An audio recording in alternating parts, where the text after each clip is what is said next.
तो अभी किसी को अगर एनालिटिक्स टीम में जाना है यहाँ पे, Okay. तो क्या स्किल सेट या सर्टिफिकेशन जनरली देखते हैं? FRM is a very good start to begin with because FRM gives you a base कि आपको फंडामेंटल नॉलेज कहाँ पे कैसा है person. Right, so as a risk manager who is working closely with the investment team, आपका day to day function क्या होता है, रोल क्या होता है broadly? Risk as a function in an AMC is quite different from a typical risk manager whom you will find in a bank or in an NBFC. The reason is number one. अभी जैसे आपने risk team के बारे में बात किया, investment पे हम बात करेंगे, बट रिस्क में सपोज आपने इंटरव्यूज लिए होंगे, तो आप टॉप 2 या 3 क्या क्वेश्चन कैंडिडेट को पूछते हो? Now for the benefit of the audience, एक इन्वेस्टमेंट टीम में क्या होता है? इज देयर अ सब टीम? और पहले तो ब्रॉडली क्या करती है इन्वेस्टमेंट टीम, और सब टीम है तो वो सब टीम्स क्या करती है? कोई कॉलेज फ्रेशर है या कोई वर्किंग प्रोफेशनल है जिसने रिस्क में कभी काम नहीं किया, he wants to enter into AMC का ईदर इन्वेस्टमेंट टीम या रिस्क टीम, कौन सा, कहाँ पे वो जल्दी घुस सकता है? अगर किसी को एसेट मैनेजमेंट इंडस्ट्री में एंटर करना है तो क्या स्किल सेट लगते हैं? एक एसेट मैनेजमेंट कंपनी में ब्रॉडली क्या क्या टीम्स होती है?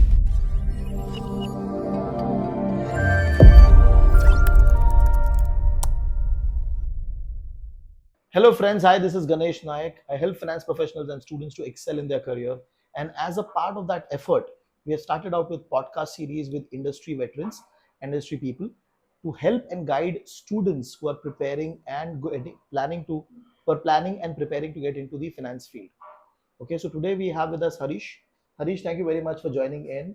And for the audience, if you can give a brief introduction about what you do, what has been your career journey? Sure. Thanks for having me. So essentially, my career has been in the field of risk management, and specifically, fortunately, unfortunately, I have been blessed to have started my career after the college itself in the risk management field in the asset management industry. Mhm. And over the past 13 odd years, I have been part of the same industry per se in the risk management function, albeit the profiles within the risk management has been moving over the period of last 13 years. But I have been in the same industry. Okay, wonderful. Now, for the benefit of the audience, अगर किसी को asset management industry में enter करना है तो क्या skill set लगते हैं?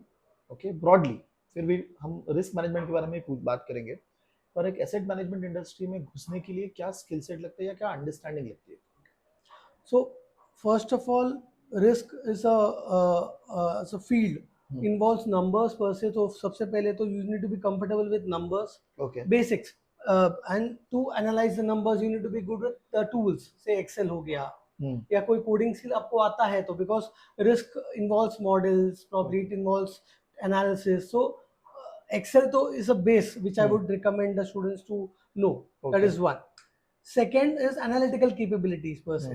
So fundamental understanding of financial concepts, risk concepts जो हम लोग सीखते हैं typically in your post grad or in the third year of your undergrad. So those concepts have to be very clear because you are dealing with money, finance, numbers. So these are the basic skills that is needed.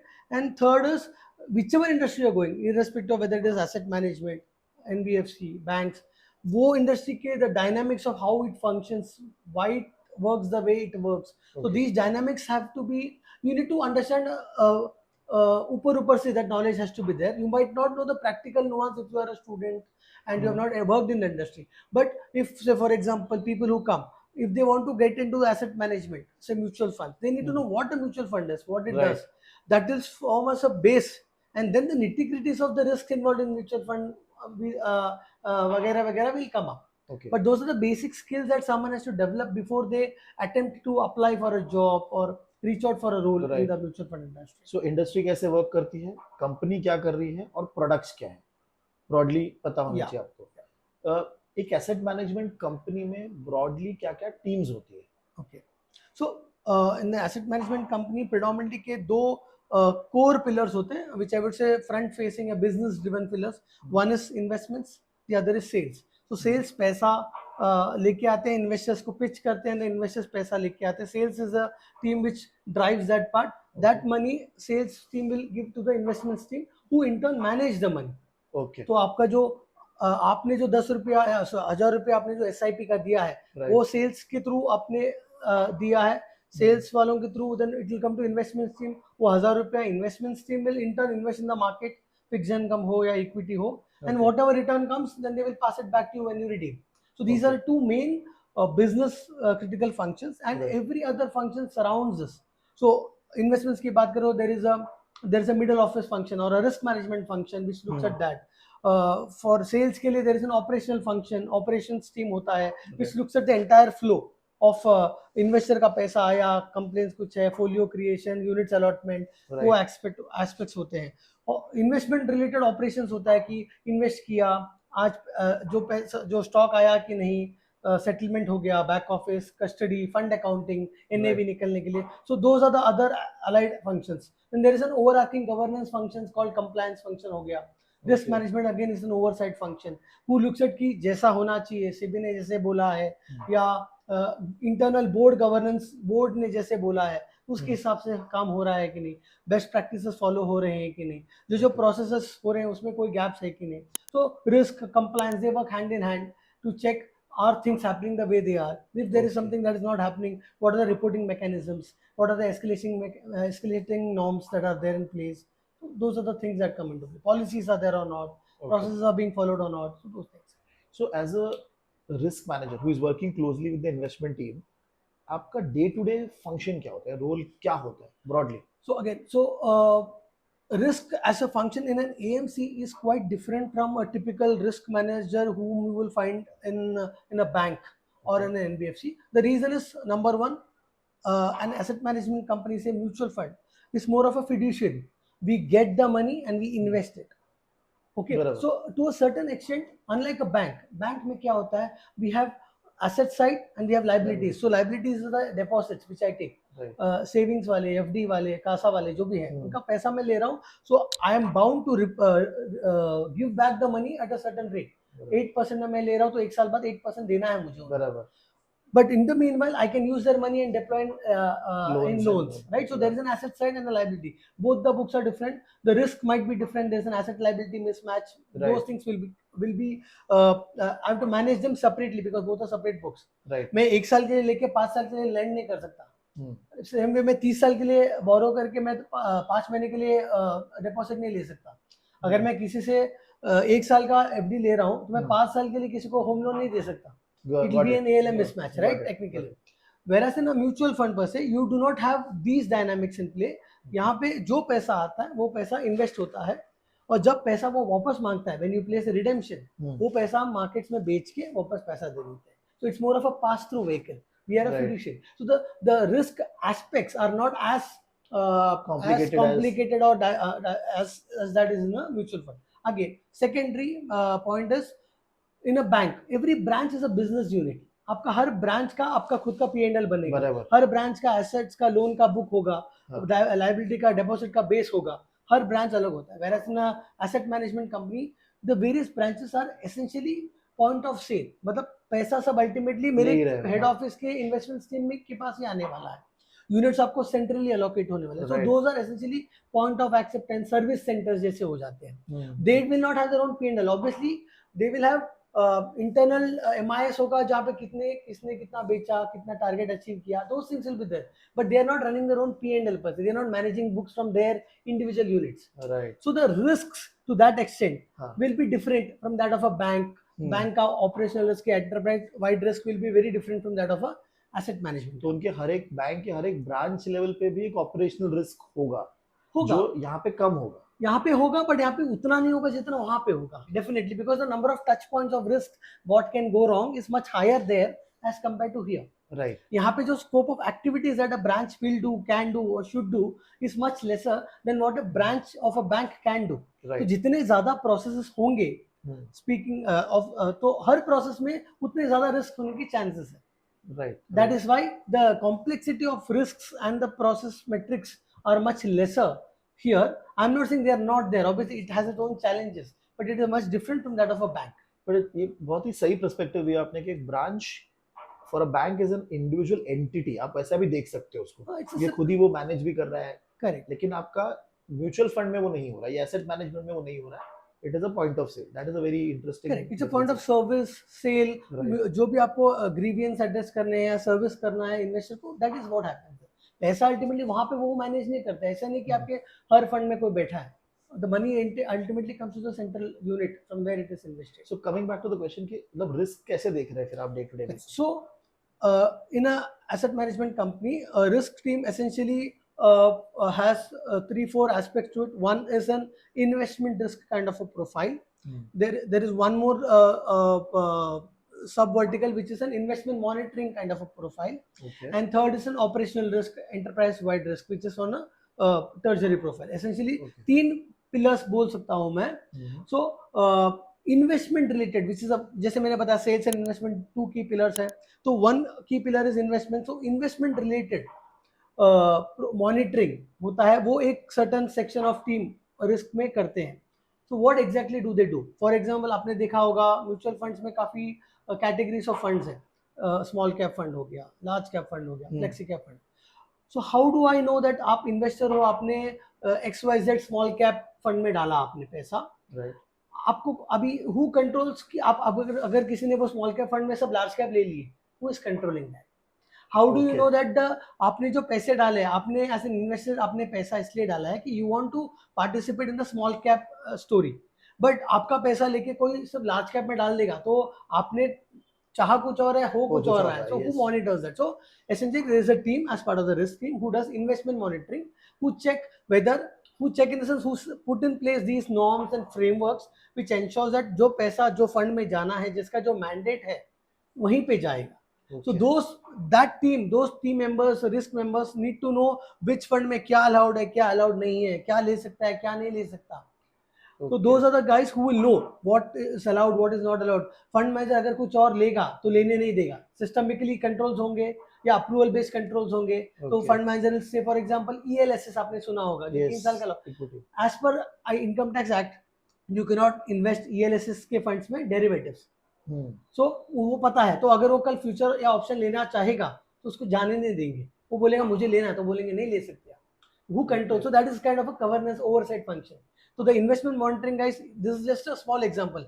वैसे there are hundreds of limits across multiple jurisdictions and aspects. Fixed income में duration short duration fund होते हैं, long duration fund होते हैं, right? सो कौन से fund में क्या ले सकता हूँ, क्या नहीं ले सकता हूँ, क्या कर सकता हूँ, क्या नहीं कर सकता हूँ, दोस एस्पेक्ट्स आर. तो जस्ट टू समराइज, जो मुझे समझ में आया फॉर द ऑडियंस आल्सो, कि investment monitoring team is making sure कि जो भी सेबी के नॉर्म्स भी हैं for investors, for the fund houses, वो फॉलो हो रहे हैं. उनको रिस्क पर्सपेक्टिव से भी थोड़ा देखना पड़ रहा है कि ओवरऑल जो रिस्क मैंडेट में लिखा था वो फॉलो हो रहा है. Correct. So again like you rightly said, वैसा ही है, but SEBI is what the example which I give, but in practice it's not only SEBI का norm. Okay. There is one which is SEBI, which is universal.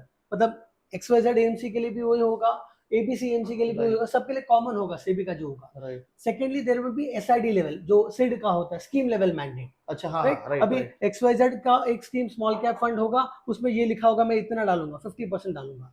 ABC का जो small cap fund होगा उसमें बोला रहेगा मैं 60% डालूंगा. There can be marginal changes if at all they need. Right.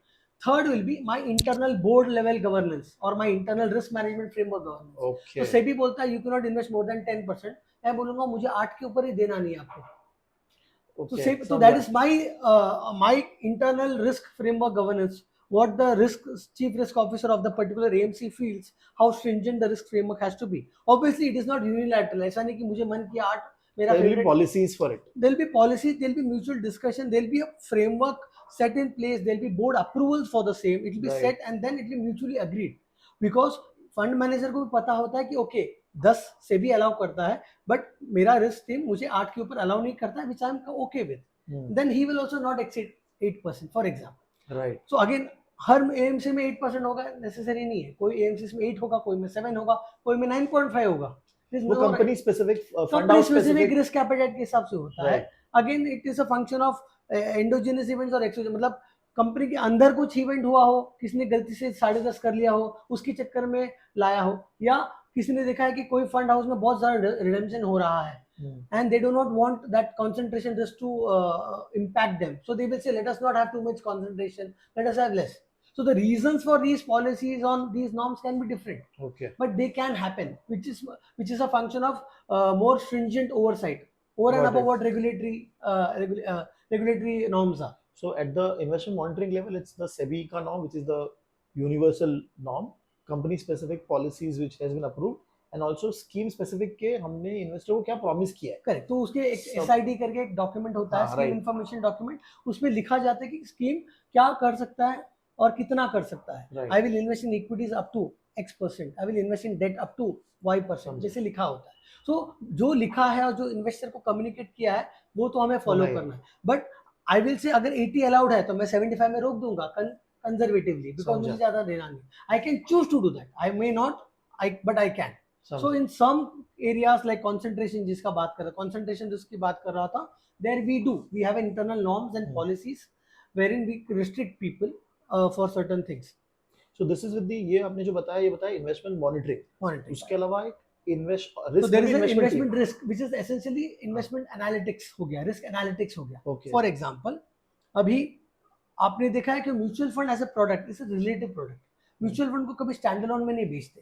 अगर आप देखोगे जिसको भी, Okay. आप हमेशा उसके साथ, आप अगर फैक्ट शीट देखोगे या कोई परफॉर्मेंस देखोगे, हमेशा उसके नीचे एक बेंचमार्क होगा.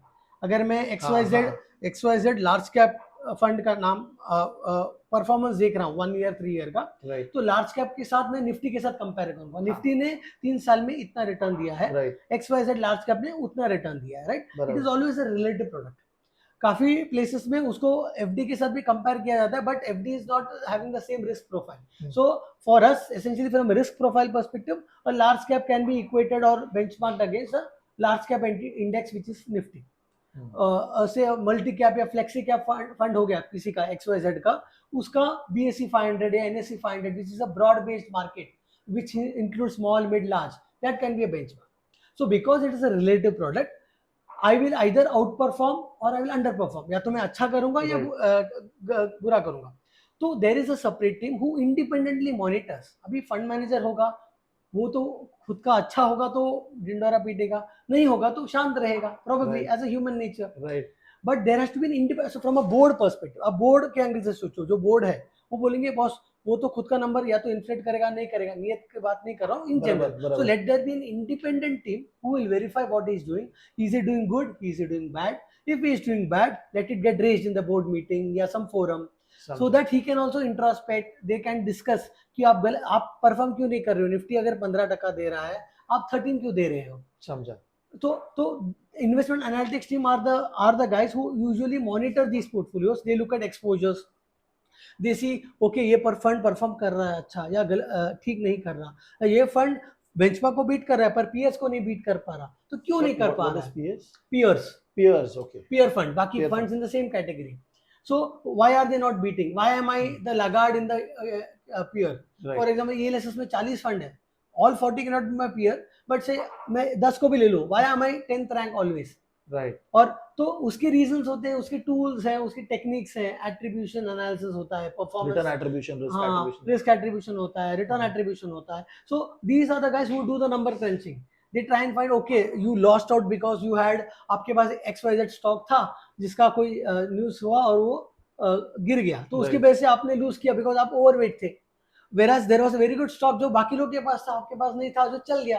Right. So those are the reasons. They will find out the reasons, communicate with the fund manager, present the findings, and the fund manager will accordingly either choose to take a corrective step, or he will have his own thesis ki I agree, but I'm having a thesis XYZ, so I would want to wait out for more 3-4 months. So ऐसे interactive होता है. It's more of a consultative thing. So there is an independent team who analyzes and gives feedback and says boss you have to improve here, आपका concentration बहुत ज्यादा है या आपका concentration बहुत कम है, आप ये सेक्शन ये सेक्टर में एक्सपोजर है ही नहीं, मेरा सब लोग का है. तो is an reason, see as risk we are not supposed to get into the shoes of the fund manager, that is his job.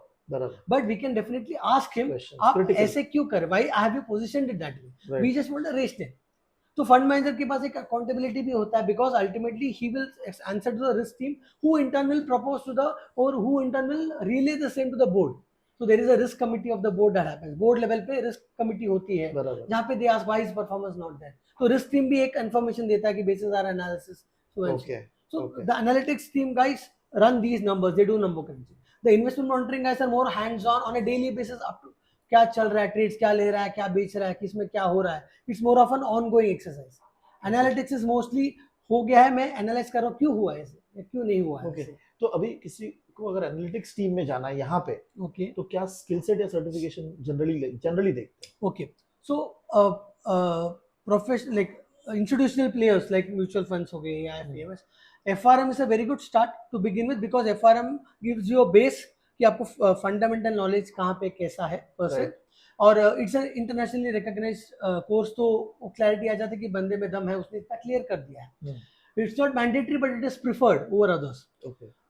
Ultimately while someone is getting recruited interview में, what they essentially see is आपका fundamental knowledge. आपने FRM नहीं किया हो तो भी अगर आपका फाइनेंस में मेजर्स है या आपने फंडामेंटली आपका अंडरस्टैंडिंग काफी अच्छा है, you can understand what risk is, portfolio dynamics, जो पोर्टफोलियो थियरी है, return risk ratios, basic concepts भी अगर स्ट्रांग रहेंगे, इवन इफ डिग्री नहीं रहेगा, still it is they can get a shot at the course. Okay. But the fundamental knowledge is what helps them to build. Scratch से कोई start नहीं करना पड़ेगा if someone is looking to enter. और tools में?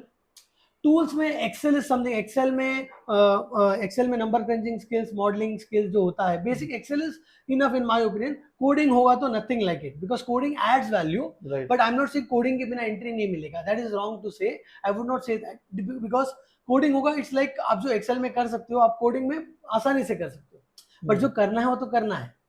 But ऐसा नहीं हो रहा है कि वहाँ पे जैसे पावर बीआई हो गया, टैबल्यू हो गया, करेक्ट या ऑल्ट्रिक्स हो गया, ये टूल्स भी यूज हो रहे हैं? होते हैं ना. तो एसेंशियली पावर बीआई, टैबल्यू, ये सब जहाँ पे बिग डेटा होता है, जहाँ पे नंबर क्रंचिंग करना है आपको, हाँ. उसके लिए होता है. But these are again tools. पर आपको अगर आपके पास टूल है, आपने पावर बीआई या ऑल्ट्रिक्स को सब्सक्राइब कर लिया, बट आपके पास डेटा भी आ गया, तो आपको डेटा के साथ करना क्या नहीं पता, तो दीज टूल्स आर यूजलेस.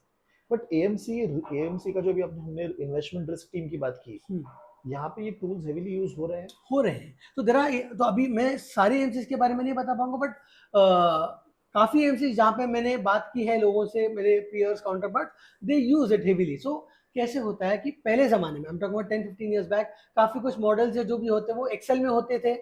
काफी एक्सेल में स्ट्रीमलाइन होने के बाद उसके मैक्रोस, बीबीए मैक्रोस बनते थे, and then it used to get run.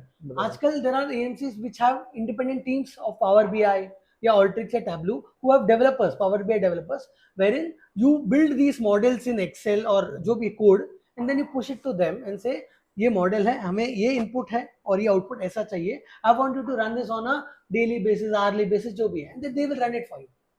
But they will only execute what you're showing. So the main underlying is not that मुझे Power BI आना चाहिए. The main is जो concept as a risk manager you need to know fundamentally, that is main. क्योंकि करने के लिए you can either do it yourself or you can get it done if the company has the resources. Okay. So if you have it, it is a good plus point for you as a entry aspirant. But नहीं आएगा तो भी it will not be deal breaker. But fundamentally मुझे portfolio risk क्या है, return क्या नहीं पता, that is a deal breaker. Right. For the FRM students मतलब सिर्फ बुकिश नॉलेज नहीं चलेगा, it has to be slightly understanding base के क्या हो रहा है, आपको थोड़ा रीड भी करना पड़ेगा बाहर. Correct. So for FRM students what I would recommend is, if they are studying, as and when they are studying, अभी कैलकुलेटर तो यूज करते हैं बिकॉज एग्जाम में कैलकुलेटर चलता है, but try and do those things in Excel also. You will probably come across various functions जो आप Excel में कर सकते हो. अभी इन्वेस्टमेंट मैनेजमेंट में portfolio risk and return, modern portfolio theory, variance covariance matrix, all of those things whatever you are learning in your curriculum, everything can be replicated in Excel. Take a small case, but once you do it in Excel, you know the workings of it.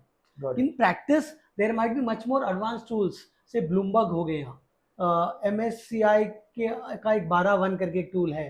There are lot of professional world class tools that are there to do portfolio analysis and attributions per se. तो आपको work में करना नहीं पड़ेगा Excel में, but if you know the workings it will help you to interpret the same. कल कोई number system throw करेगा, आप इंट्यूटिवली बता पाएंगे सही नंबर सही है कि गलत है. So knowing the working helps you to build that base, and you will be able to crack your interviews if at all someone asks you a technical question.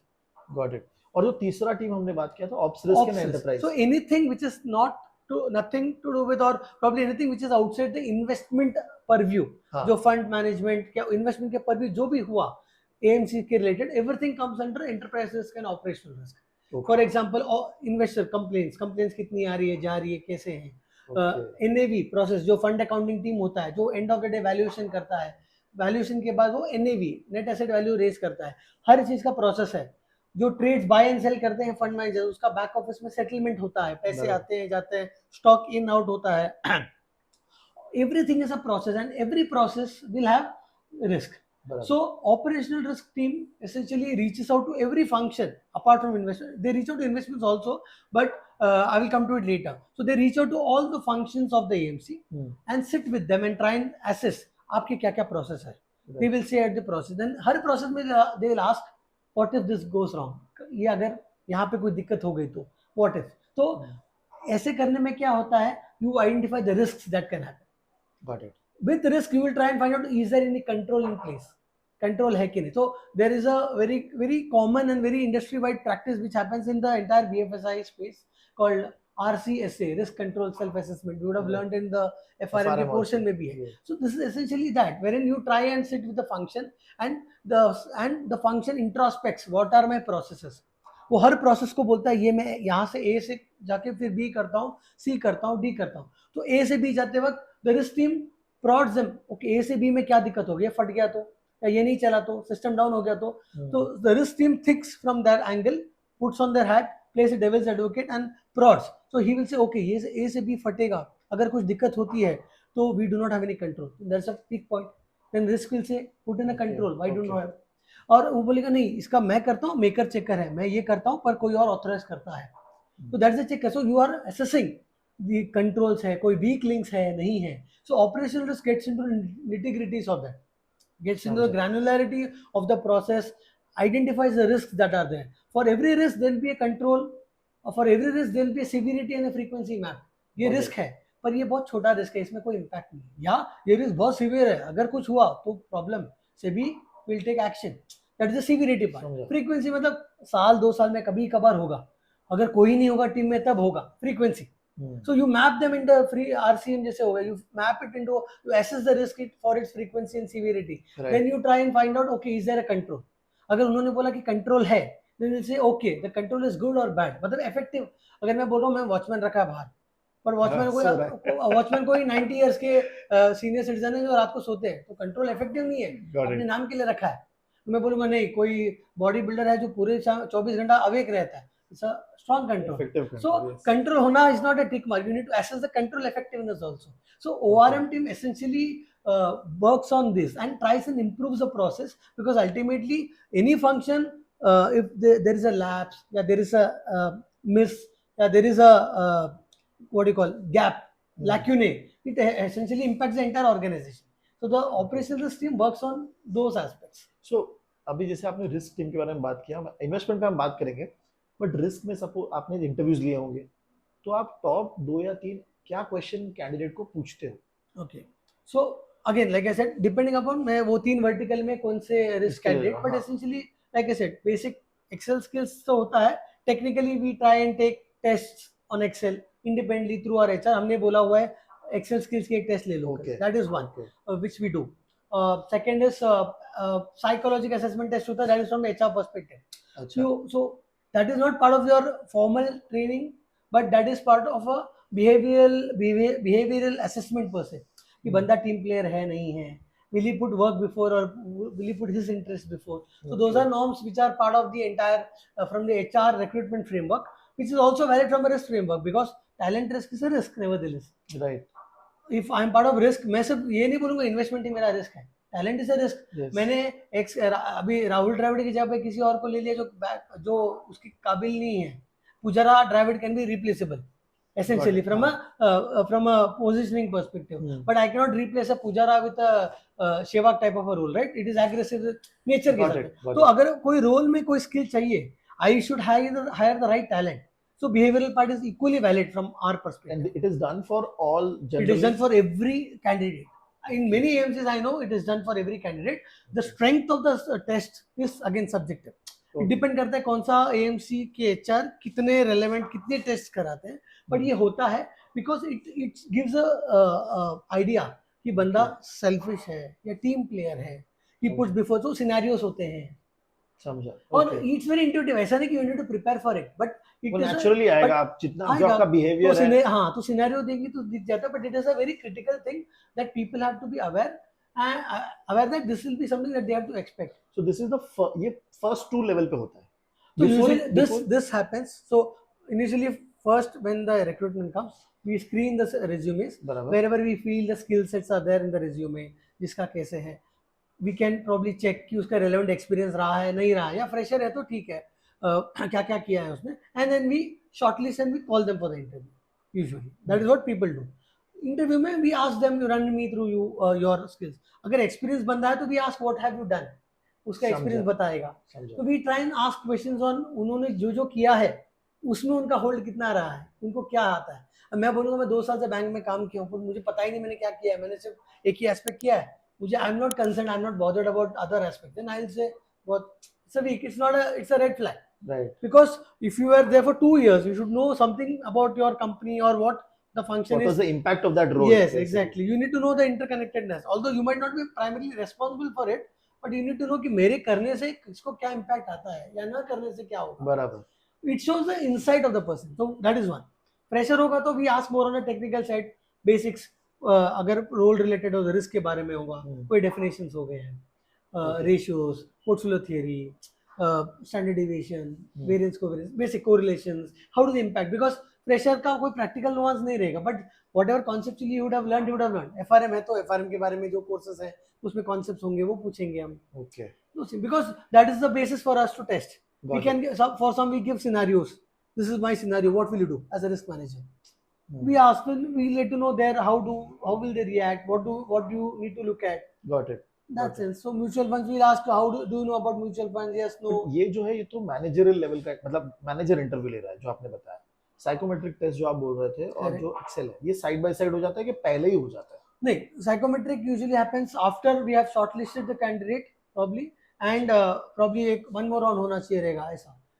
So preliminary shortlisting हो गया है interview के बाद, then we do psychometric.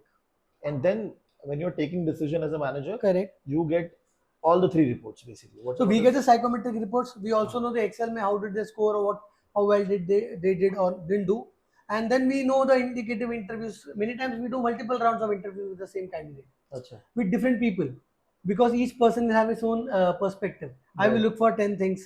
Someone else will look for some more things which I have not seen or probably missed. So Got it. that gives a broader perspective. And because we get candidates and we shortlist, we always prefer that there are multiple rounds so that it's more balanced. ऐसे नहीं कि मेरे concept notion में मुझे एक चीज पसंद आ गया तो मैंने यूनिलैटरली हायर कर दिया. That Got way it. it happens. But आपने कभी आपके साथ कभी हुआ ऐसा कि कैंडिडेट बहुत अच्छा लग रहा है लेकिन साइकोमेट्रिक टेस्ट में इतना अच्छा नहीं लग रहा है, you said no. Yes. Psychometric में it's not only psychometric, it also is a function of your ethical ability, right? जैसे आप ethically कैसे कर रहे हो, मतलब आपके basic principle उसूल कैसे हैं. Right You might be a very good candidate, you might be an excellent candidate, conceptually आपको बहुत पता होगा, but in a risk function, in a risk management function, you need to always remember कि ethics or the right thing is what matters. We are not here to make money per se in the sense the businesses will make money and give returns to the investors. आप assuming you are in risk, समझो for example आप risk में हो, आपको access है fund manager क्या कर रहा है क्या नहीं कर रहा है, but you should not make misuse of it. You should not do trading, जैसे फ्रंट रनिंग का बात चल रहा है जो भी आज का हाल ही में न्यूज में है.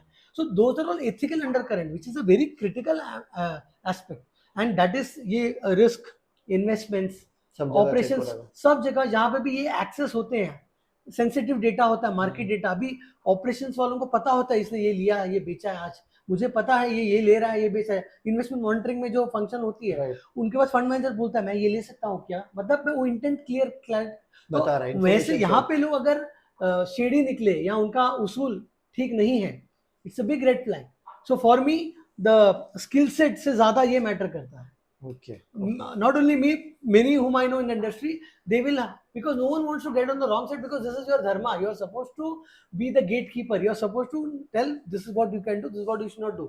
जो बोलने वाला ही गलत करेगा तो फिर कहाँ पे रहा. So the psychometric में ethical undercurrent ये सब reflect होता है to a certain extent. Obviously it is not 100%, but these are nuances. So if we find that something is coming way below, he has scored very poorly, then we do not take the risk of mishiring. Yeah. Wonderful. Now हम लोग चलते हैं investment side में. Now for the benefit of the audience, एक investment team में क्या होता है? Is there a सब टीम? और पहले तो ब्रॉडली क्या करती है इन्वेस्टमेंट टीम, और सब टीम है तो वो सब टीम्स क्या करती है? सो अगेन ये इन्वेस्टमेंट के जो स्ट्रक्चर की जो बात कर रहे हो ना, it differs from AMC to AMC Right. Depending upon the team size. Team छोटे एएमसीज में इतनी बड़ी टीम नहीं होगी. There might be typically fund managers होंगे एंड एनालिस्ट होंगे. काफी एनालिस्ट फंड मैनेजर जैसे डेवलप होते रहेंगे, जो एक्सपीरियंस एनालिस्ट हैं, जो 5-10-15 साल हो गए, they will also have some funds to monitor. वैसा होता है कोई एएमसीज में. कोई एएमसीज में कैसे होता है कि एनालिस्ट में उनका टीम साइज बड़ा होता है, तो फंड मैनेजर्स सिर्फ फंड्स मैनेज करते हैं, but they manage multiple fund. वैसे होता है. एनालिस्ट टीम सिर्फ कवरेज देखते हैं. वैसे होता है. यूजुअली इक्विटी में what we have observed is that equity में usually you have an analyst section, you have a fund manager section, and there is a CIO overlooking the, or a head of equity overlooking the team. Okay. तो research होता है उसमें. तो each analyst will cover different sectors. कोई auto देखता होगा, कोई cement देखता होगा, कोई कैपिटल गुड्स, कोई आईटी, फार्मा, वैसे अलग अलग लोग स्पेशलाइज करते रहते हैं. इन फिक्स्ड इनकम साइड में देखोगे तो इंडियन मार्केट्स में there are two predominant segments. एक होता है गवर्नमेंट सिक्योरिटीज का या एसएलआर, जहाँ जो ट्रेडेड है, जो जिसमें एनडीएस ओम करके है, सीसीआईएल में ट्रेड होता है. there is a platform through which it is traded. Right. But the corporate bond segment हो गया, CP, CD हो गए, they are not traded always. Many of them are OTC, over the counter, phone में बात होकर trade होता है. So essentially fixed income में you do not have the same structure. You have a credit analyst and you also have dealers who are also fund managers. You can have a standalone fund manager in fixed income. You will have people who are dealing and who are also fund managing. Whereas in equity, usually the dealing team predominantly only executes. They only deal. They manage funds. Manager ने जो बताया वो execute करते हैं. तो उनका objective वहां पे सिर्फ डीलिंग का इसलिए होता है because they have to achieve execution efficiency. मतलब मैंने 100 में बोला फंड मैनेजर ने, मैं 105 में नहीं ले सकता. It's a leakage, right? 5 रुपए का. So the objective of a dealer would be to execute it in a very best price possible and in the most what you call stealthy way possible. मेरे को दुनिया को डंडा नहीं पीटना कि मैं ये ले रहा हूँ. अभी फॉर एग्जाम्पल कोई बड़ा कंपनी है, कोई बड़ा इंश्योरेंस कंपनी है, बहुत बड़ा ईएम है, उनको किसी को मार्केट में हवा लग गया कि वो ये ले रहा है स्टॉक, सब लोग ले लेंगे. बराबर. तो अगर वैसे कोई कंपनी में कोई होता है तो they have to be very careful as to how to disclose their orders. तो मैं एक ब्रोकर को नहीं दूंगा, मैं 20 ब्रोकर को दूंगा. मैं डिस्क्लोज नहीं करूंगा मेरा साइज कितना है. मैं एक दिन में नहीं लूंगा, एक महीने में लूंगा. So these nitty gritties are something that the dealing team is well equipped to and they work on that. They try and meet because the price impact has to be as low as possible. तो basically जो equity side में भी जो dealer बैठा है, जो AMC के अंदर है, he will call up the broker and he will ask him to put the trade. So phones होते थे, आप जो बोल रहे हो, that used to happen in the early 2010s में. Right. Now there are multiple systems through which you can route it. So Bloomberg की systems है, right, through which you can route it directly. आप उसमें system में enter कर सकते हो तो इंस्ट्रक्शन चला जाता है. बट फोन भी होता है, ब्रोकर वहां पे ट्रेड लेगा आपके लिए, वैसा हो रहा है. हाँ, तो इसलिए कि इंटरफेस हो गया. ब्रोकर उस तरफ खड़ा है. अब जैसे चैट कैसे होता है, व्हाट्सएप में मैसेज करती हो हाय, तो सामने वाला हाय बोलता है ना, वैसे आप बोलोगे बाय XYZ और XYZ प्राइस, तो सामने वाला वो लेगा, उठाएगा, in will confirm bought XYZ at XYA price. Exact same होगा तो सेम ऊपर नीचे होगा. समझा. That is you route it through system या फोन करके, सेम थिंग यू कम्युनिकेट. तो fund manager instruct the dealer will in turn instruct the broker will execute and confirm that I have bought. Got it. Then the dealer then back office में settlement होगा कि okay finally आपने इतना लिया, तो broker बोला sir आपने इतना लिया, इतना पैसा आप रेडी रखो. सेटलमेंट होगा T+1 में. समझा. फिक्स इनकम में जो हम बात कर रहे थे कि डीलर ही फंड मैनेजर बहुत बार होते हैं. तो डीलर्स बिकॉज ट्रेडिंग डीलिंग, क्योंकि जैसे मैंने बोला OTC है, तो डीलर ट्रेड करते हैं. In many cases they are the same. In many cases they can be different also. Right. तो फंड मैनेजर बोलेगा मुझे इस ड्यूरेशन में और इस रेटिंग में पोर्टफोलियो को बनाना है. I want to add more of AA. I want to reduce duration in the GSEC. So kindly sell some GSEC, long dated GSEC, and buy some of say AA rated names. या कोई नाम भी बता देगा, AA rated के XYZ companies हैं जो उसके, तो वो सामने उसके हिसाब से दिखेगा ओके ये रेट यील्ड में चल रहा है. Either he will deal directly with the counterparty. वहाँ पे कोई ब्रोकर ज्यादा नहीं होता. देयर कैन बी ब्रोकर्स और there can be someone who is selling like him. कोई इंश्योरेंस कंपनी होगा जो बेचता होगा, मार्केट मेकर हो गया. मार्केट मेकर नहीं, इंश्योरेंस कंपनीज के डीलर हो गए हैं, पेंशन फंड के डीलर हो गए. You might have those assets and आपको so there are जैसे आपके व्हाट्सएप ग्रुप होते हैं, वैसे उनके फेमस वाले का बता रहा हूँ, रॉयटर्स मैसेंजर करके एक सिस्टम है उनका Right. जो फिक्स इनकम पे काफी प्रिवेलेंट है। तो रॉयटर्स में काफी लोग होते हैं, बहुत सारे चैट रूम्स होते हैं, वहाँ पे वो बताते हैं कि buying for wanting to buy NABARD 2027 paper at XYZ rate, वो इंटेंट क्लियर कर देगा। अभी किसको नाबार्ड बेचना होगा तो उस बंदे का नाम देके उसको फोन कर लेगा, आपको बेचना है ना, मैं इतना बिड कर रहा हूँ। बट उनको पता है कि कौन से कंपनी से आ रहा है, वो भी पता चल जाता है। वो पता लग जाता है इंडस्ट्री में। तो अभी मुझे हाँ। आपसे ले रहा हूँ, आप मुझसे ले रहे हो, बिकॉज काउंटर पार्टी हो ना, अल्टीमेटली मुझे पैसा आपको देना है तो मुझे पता ही होना है। नहीं, बट जब मैं इंटेंट डाल रहा हूँ चैट पे तो सबको मालूम पड़ रहा है कि से SBI is doing it, axis is so it doing it, depends upon the nature of the chat, आप कौन से हाँ। रूम्स में हो, कैसा है करके।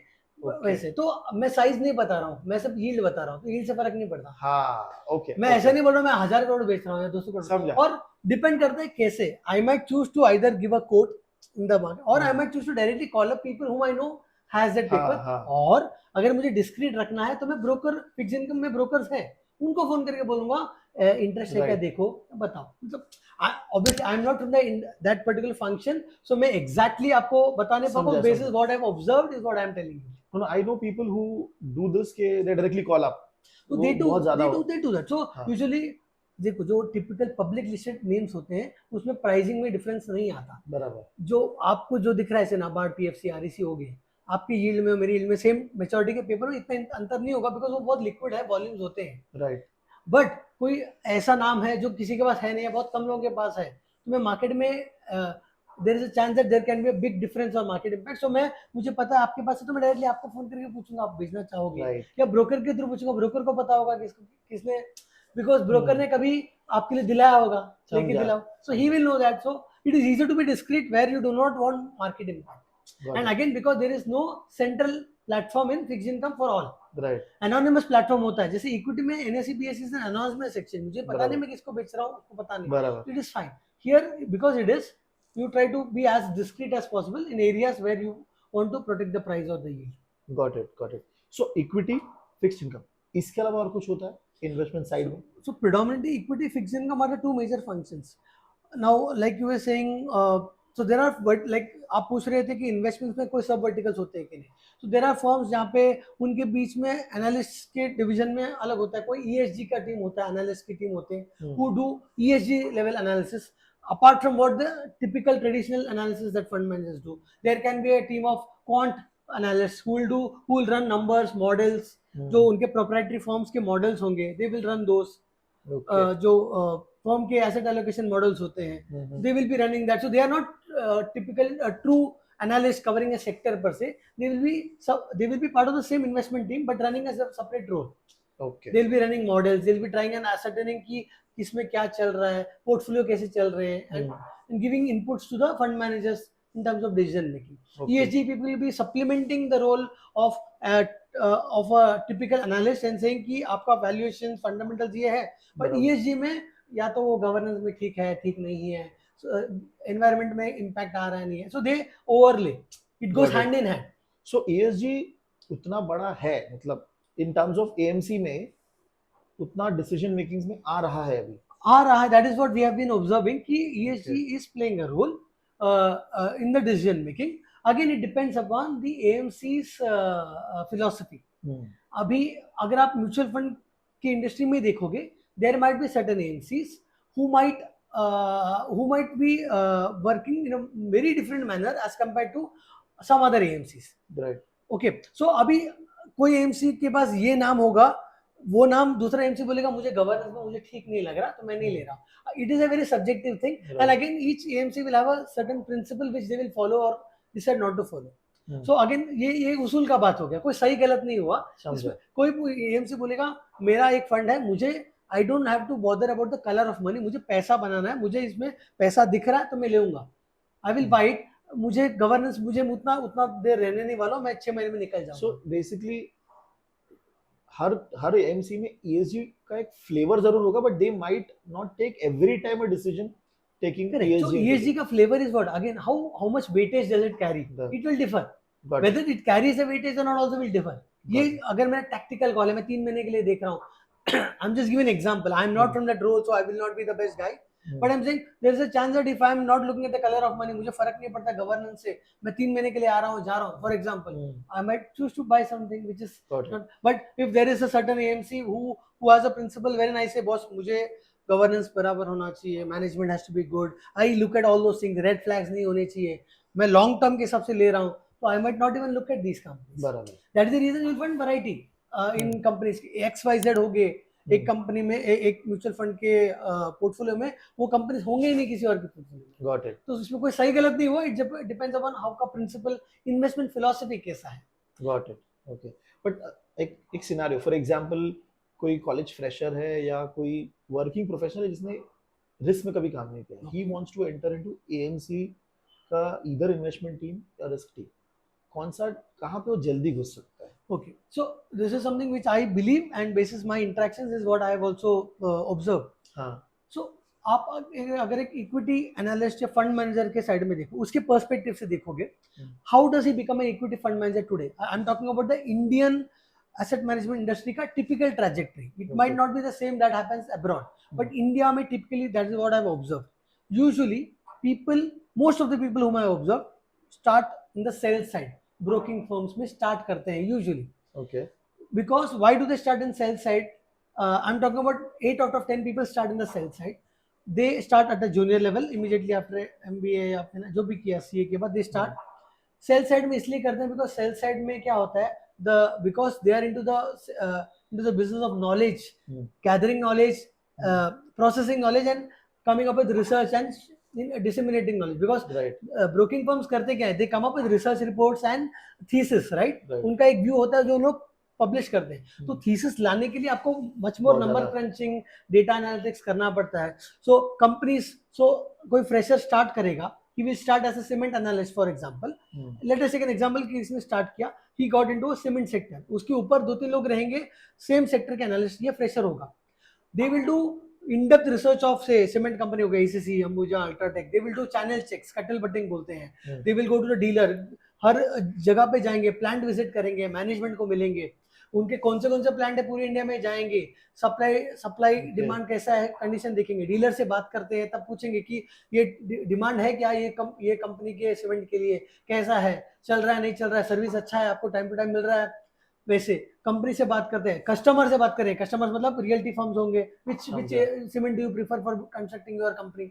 Those are called channel checks. So they will do a much more thorough analysis. Okay. और ऐसे सालों करते हैं. तो people who start their career doing this, उनका conviction level बहुत ज़्यादा होता है. The drivers of every company या sector अलग होते हैं. That they learn. So अभी एक बंदे ने 5 साल 4 साल सीमेंट में काम किया, he will move to a lateral या similar company, similar sector, से रियल्टी में घुसेगा. Realty is connected, infra. वैसे किसी ने आईटी में स्टार्ट किया तो आईटी से फिनटेक में घुस सकता है, या किसी ने इंश्योरेंस में स्टार्ट किया तो इंश्योरेंस से बैंक में घुस सकता है. You getting, you are trying to move and you will increase your coverage over a period of time. आपने जितने भी साल, अभी हर एक का ट्रेजेक्टरी अलग होगा, कोई 10-10 साल बाद मूव होते हैं बाई साइड में, कोई 3-4 साल में होता है, डिपेंडिंग अपॉन आपका अपॉर्चुनिटीज कैसे आते हैं, आप कब जाना चाहते हैं. बट buy side में what I've observed, this is my interactions, is that they prefer sell side people because they are more thorough, because they have, उन्होंने वहाँ पे they रगड़ा है, उन्होंने वहाँ पे उतनी मेहनत की है. तो जब when they come over this side and then they are coming up with we should buy this, we should sell this, that conviction is much more stronger than someone coming directly into buy side and trying to build up.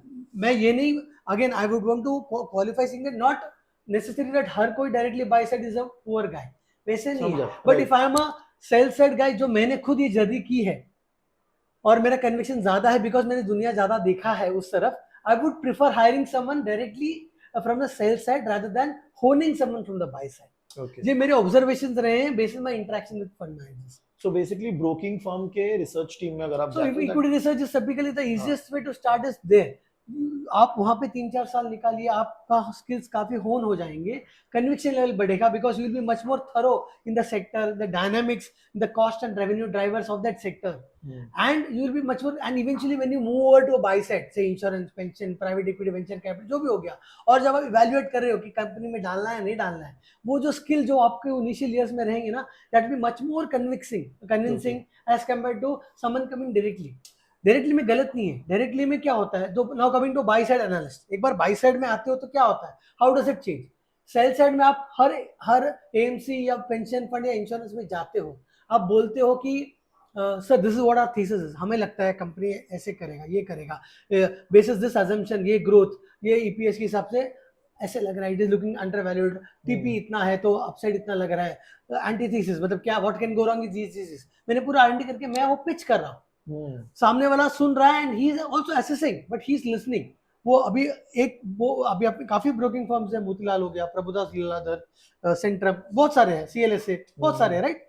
हर एक के cement sector के analyst आएंगे और pitch करेंगे, हर एक का thesis अलग होगा, ऐसा नहीं कि सबका सेम होगा, किसी का ज्यादा होगा, कम होगा, किसी के एस्टिमेशन अलग होंगे, किसी के assumptions अलग होंगे, right, by side guy will assimilate those angles and he will ask and he will also obviously he will ask questions कि क्या है क्या नहीं है, क्यों आपको लग रहा है, आपने assumption क्यों लिया है, also he will also do his own due diligence, he will also directly go and meet people and then he will take his own assessment, but the difference is वो pitch करेगा and he will leave it there, the decision making is with me, when I'm coming to buy side I have to tell dear fund manager I believe this is a buy, तो मैं पैसे डाल रहा हूँ, my stakes are higher, got it, so if someone coming here the stakes are higher, I would prefer someone who has ruggidified on the other side, right?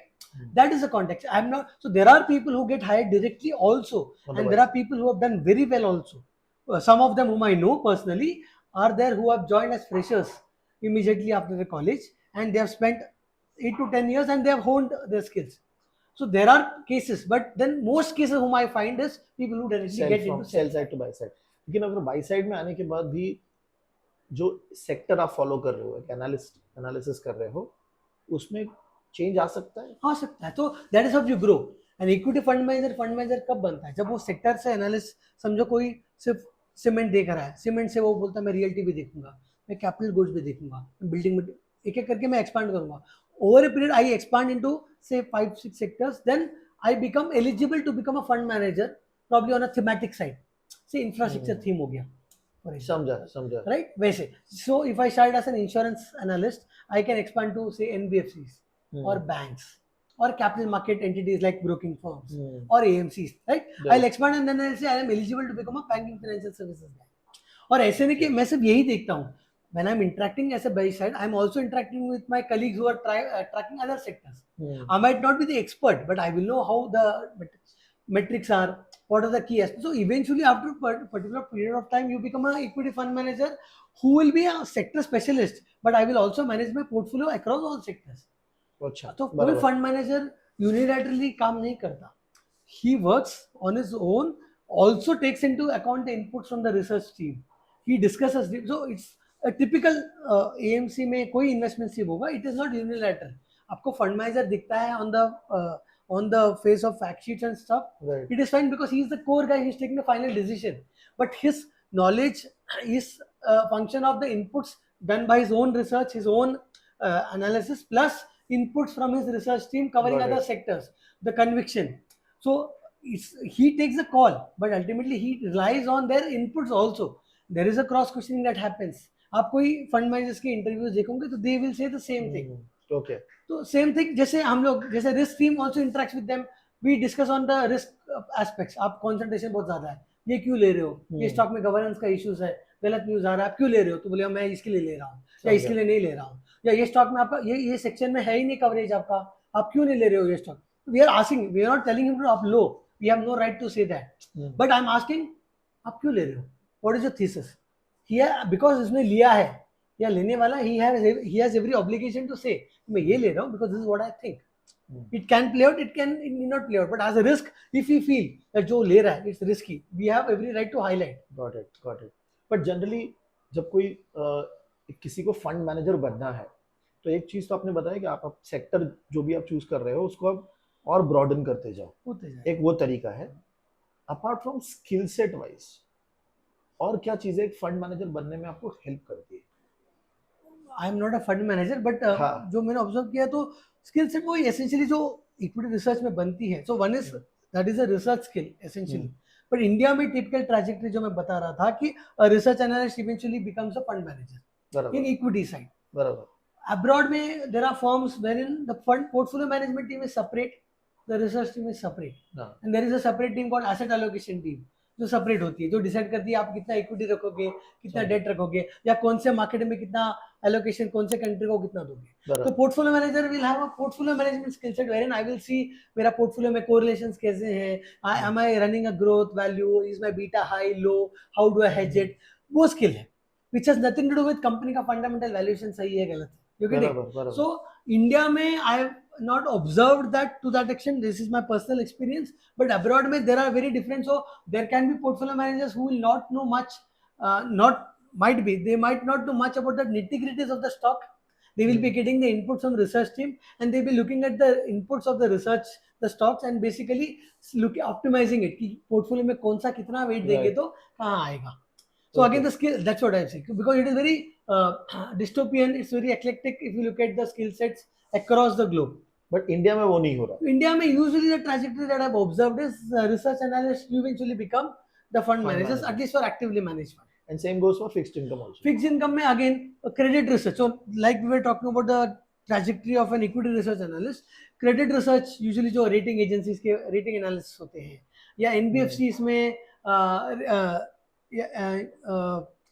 Underwriting वाले जो होते हैं, क्रेडिट एनालिस्ट जो होते हैं, they eventually after a period of time when they garner enough experience, they usually come on to the buy side.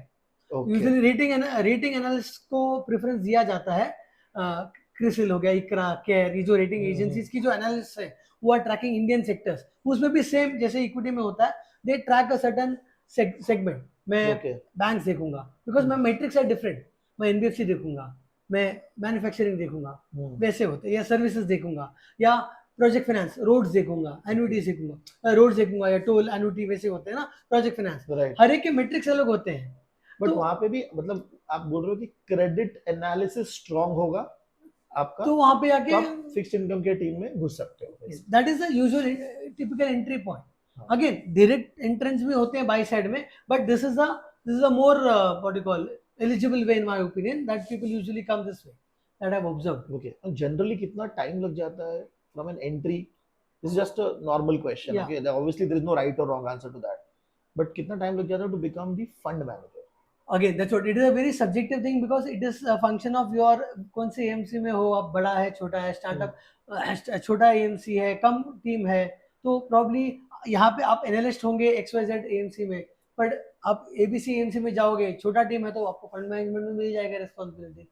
So there is no defined period. It depends on आपका trajectory में आप कितने जा रहे हो, कैसे जा रहे हो, आपके स्किल सेट पे भी है, प्लस आप कितने जंप्स मारते हो उस पे भी है. So there is no right and wrong, बस है. Some people get early, like 6-7 years में मिल जाता है, कोई लोग को 15-20 साल बाद मिलता है, डिपेंड करता है. Some people like to do research, so they prefer this is my core, I would want to retain. They prefer, so there are many who are in sell side who are there for years. Right. और ऐसा नहीं कि sell side से buy side ही आना है. There are many who enjoy sell side. Probably आप you should invite someone from the sell side, you'll get a much more perspective. So sell side में भी people, because that is their, they like to absorb knowledge and probably provide thesis, views of market. आप observe करो, investment professionals बहुत सारे हजारों हैं, सब लोग मार्केट में आके मार्केट का व्यू नहीं बताते. It depends upon the personality of that person also, right. सब लोग आके व्यू नहीं देते, मुझे लगता है मार्केट ये करेगा, सब लोग नहीं कहते ना. It depends upon the nature also. But अभी जैसे एक फंड मैनेजर का जो रोल है वो बहुत ही ज्यादा ग्लिटर है, मतलब लोग जानते हैं, फेमस है, थोड़े फेमस भी हो जाते हैं फिर. what as per you, what is the negative side of being a fund manager? What is the challenge that you face? So obviously, see, you are a fund manager, it means the prima facie in mutual funds, if you are a fund manager, सबसे पहले I'm sure every fund manager realizes that you are a trustee of the money that comes, you are managing people's money. So सबसे, and that is the reason all these controls and other functions are there, because ये आम आदमी का पैसा है. बराबर. अगर भरोसा उड़ गया, कुछ गलत हुआ, then पैसा निकल जाएगा. People are trusting you with their money, right? So, and it is not only with the fund manager. So fund manager को तो entire AMC supports. He is the guy who is taking the final decision. But that is the reason why risk is there, saying कि बस public का पैसा है, why are you concentrating, मत करो. बराबर. So ऐसा नहीं कि मुझे वो कंपनी बहुत अच्छा लगता है, मैंने 100 में से 80 रुपए डाल दिया, नहीं. That is the reason these controls are there, norms are there, limits are there. So the owners, obviously, because he is the guy who is taking a decision, they will, when it does well, he gets featured. When it doesn't do well, also he gets featured, saying that this fund has not performed. This so they it is usually not personal, मतलब ऐसे नहीं बोलते ये XYZ mister XYZ ने perform नहीं किया, but usually बोलते हैं उसके फंड्स इतना ठीक नहीं कर रहे हैं, या these funds are not doing well. Ultimately it's a reflection of the fund manager skill only, right? But it's not only him, it is a team entirely. No one takes the blame in isolation. कोई अच्छा करेगा तो भी fund manager ये नहीं बोलेगा मैंने मेरे वजह से किया. I have not seen anyone doing that. It's usually the team. He will say, I along with my team we could do a good job because our calls were right, our analysis were right, our controls were right. वैसे होता है. So limelight है तो दोनों तरफा है. You will get trolled also probably अगर कुछ गलत हुआ या कुछ हुआ तो probably I'm saying, but yeah, that is the way. Now as the market is booming, asset management industry grow हो रही है, what is going to be your suggestion to somebody who is going to start to join a big AMC or a smaller AMC, and why? So I am, in my opinion, I am indifferent with regards to the size of the AMC for two reasons. One is, for me, if you are entering, the profile is what matters. Irrespective of size. अगर आपको बड़े AMC में कोई अच्छा role मिल रहा है, छोटे में नहीं मिल रहा है, तो then size doesn't matter, right? आपको जो करना है वो कहाँ करने मिल रहा है, that is one. Okay. Obviously, there is a usual pattern is बड़े AMC में, because it is big, you have a bigger team size. Right. You have much more narrower roles because you have a bigger responsibility. ज्यादा काम होता है तो काफी लोग होते हैं तो काम बढ़ जाता है. छोटे एमसी में you have a much more broader role set, but at the same time you are having lesser resources. Probably, right? अगर आप छोटे फर्म में जाओगे, for example, I'm not saying it is bad to have a smaller firm.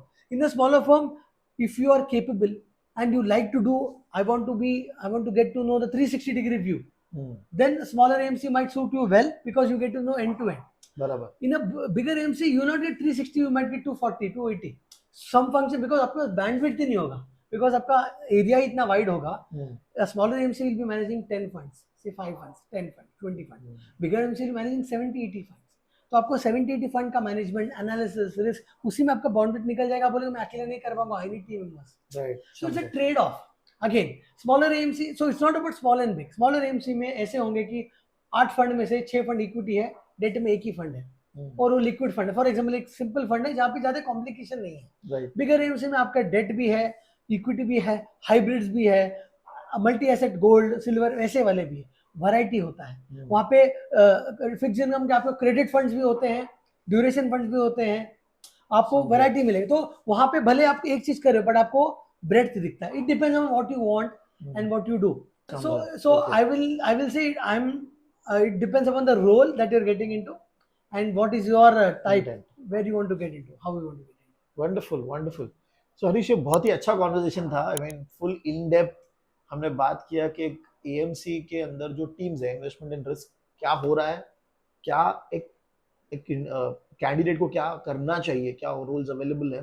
So wonderful discussion and I am really happy that we had this conversation, because बहुत help करेगा ये students को जो देख रहे हैं फाइनेंशियल मार्केट में घुसने के लिए, या people who want to get into risk side, उनके लिए भी पर्सपेक्टिव होगा. So thank you very much for taking out time and talking to us. Thank you Harish.